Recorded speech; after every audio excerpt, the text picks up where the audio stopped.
Analistas financeiros consultados pelo Banco Central elevaram pela segunda semana consecutiva as estimativas para o IPCA, índice que mede a inflação oficial brasileira. As informações são do Boletim Focus, divulgado na manhã desta segunda-feira. O IPCA, índice que mede a inflação oficial do país, registrou alta e deve terminar o ano em 4,93%. Na semana passada, a projeção era de 4,92%. Para o PIB e Produto Interno Bruto, a estimativa é novamente de crescimento, encerrando 2023 em 2,64%. Na semana anterior, esse valor era de 2,56%. O Banco Central elevou as estimativas para o câmbio de R$ 4,98 para R$ 5,00. E para a Selic, taxa básica de juros, analistas do mercado financeiro mantiveram a estimativa em 11,75%, mesma projeção das últimas 5 semanas. Vamos agora ao fechamento e também aos destaques que nortearam o mercado financeiro na última semana. O Ibovespa encerrou o último pregão em queda de 0,58%, aos 115.313 pontos. No saldo da semana, o principal índice da Bolsa de Valores brasileira acumulou perdas de 2,18%.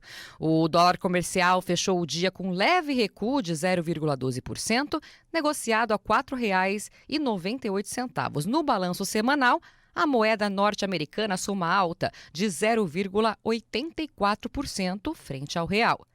Grande parte da última sessão foi marcada pelo mau humor dos mercados globais, após dados dos Estados Unidos divulgados no dia anterior mostrarem uma forte queda nos pedidos de auxílio-desemprego, cenário que, na visão dos investidores, é um sinal da resiliência do mercado de trabalho e que reacende a perspectiva de juros altos por mais tempo. Enquanto isso, na China, o destaque fica por conta da desaceleração na economia, que é a segunda maior do mundo, somente atrás da norte-americana. Diante disso, houve recuo nas ações de empresas como Vale e Petrobras, que são bastante influenciadas pela economia chinesa. Outro fator relevante é o movimento de alta nos preços internacionais do petróleo, que seguem pressionados pela expectativa de oferta mais restrita depois do anúncio de extensão dos cortes de produção por parte da Rússia e da Arábia Saudita. O petróleo tipo Brent, que é usado como referência, terminou a semana cotado acima dos $90 o barril.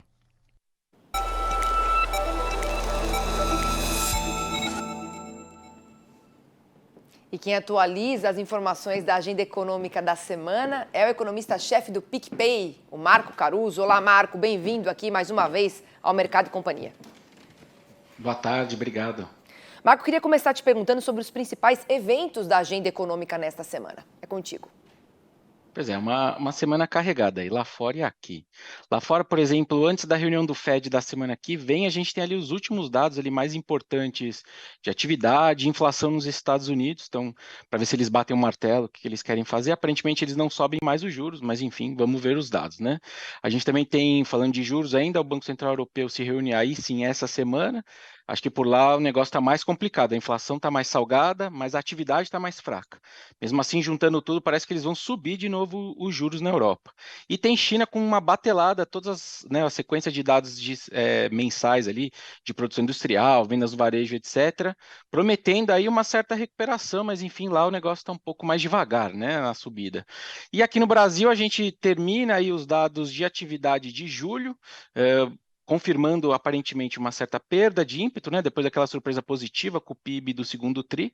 E acho que o grande destaque Brasil é o IPCA de agosto. A gente deve ver um IPCA acelerando em termos mensais, né, para 0,25, é baixo, mas enfim, é mais alto do que a gente estava vendo, né? A gente teve deflações até meses atrás, e no 12 meses esse IPCA também deve dar uma salgadinha, sair de 4 para 4,6% no acumulado ali em 12 meses até agosto. Então, bastante coisa aí para ver. Vimos, né, Marco, agora pela manhã e também nas últimas semanas, as revisões para cima da inflação e PIB no Boletim Focus, mas sem mudanças nas estimativas para a taxa Selic. Semana que vem tem decisão de juros aqui no Brasil. Como é que você está enxergando esse cenário a partir daqui? Pois é, a gente tem, por exemplo, lá da atividade continua surpreendendo positivamente. Acho que ela perde força a partir daqui, tem uma desaceleração da economia brasileira, mas a gente está falando de um PIB que vai terminar o ano perto de 3, né? Se você me perguntasse isso no começo do ano, eu falaria 1%. Então, é uma atividade ainda forte, tem uma inflação que o melhor momento da inflação aqui no Brasil ficou para trás, então chegou a bater 3%, o IPCA anual, estamos indo, como eu falei agora há pouco, para 4,6%, final do ano talvez algo mais perto de 5%. Então, quando você junta as duas coisas, atividade forte, inflação voltando a reacelerar, o BCO ele ainda tem conforto de cortar a Selic, acabou de começar, né? Então, mas eu acho que ele vai nessa toada aí de 50 e 50, então ele vai caindo lentamente a Selic. E aí, para ponto final da Selic, né? Quando que acaba esse ciclo de cortes? O mercado já chegou a achar que ia abaixo de 9, a gente aqui acha que ele pode ir abaixo de 9% de Selic em algum momento no ano que vem, mas a verdade é que a PIB forte, inflação reacelerando, tira um pouco da nossa convicção, né? Então, são notícias positivas do lado de atividade, mas não tão positivas do lado da inflação, o que faz com que o corte de Selic seja um pouco mais tímido a partir daqui. Não no ritmo, mas talvez a visão de ponto final de Selic. Acho que esse é o jogo que a gente está jogando aqui. Certo, para a gente poder finalizar, Marco, essa manhã algumas commodities, elas estão reagindo bem às notícias recentes vindas da China. Você acha que o pessimismo com a economia chinesa, ele está exagerado? Pois é. Assim, só antes até de falar de curto prazo China, assim, o longo prazo é de desaceleração, né? Então aquela velha China não existe mais. Está falando de um crescimento indo em direção a 4, né? No longo prazo, quem sabe 3%, o que é natural, né? Não dá para ficar crescendo 10, 8, 6% para sempre, né? Mas agora falando de curto prazo, aí sim, o noticiário parece que bateu aí nos seus piores níveis. Assim, você pega sequência de dados sobre China. Desculpa, não.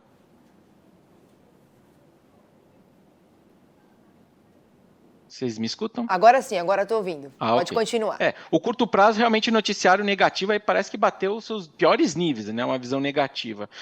Por que eu acho que talvez exista um pouco de exagero? É porque o governo tem dado suporte. De forma indireta, não é aquele suporte que ele dava de antigamente, né, de ligar a torneira do crédito e crescer de qualquer forma, mas indiretamente ele tem relaxado, por exemplo, algumas regulamentações, o que vai desenhando uma certa estabilidade desse noticiário negativo, né? Então existe sim uma recuperação chinesa, é aquém do esperado, é por conta de um setor imobiliário que tem um excesso de oferta, né, tem muito apartamento sobrando, então você tem um excesso de oferta, mas aos poucos eu acho que você tem sim uma recuperação. Então, uma China que terminou o ano crescendo 5, parecia que podia crescer 6, mas vamos lá, né? 5 não é ruim. Então, acho que existe um certo exagero, sim, o pessimismo ao redor da China. Marco, muito obrigada aqui pela sua análise neste início de semana. Uma boa tarde para você, até a próxima. Obrigado, boa semana para a gente e até a próxima. Até.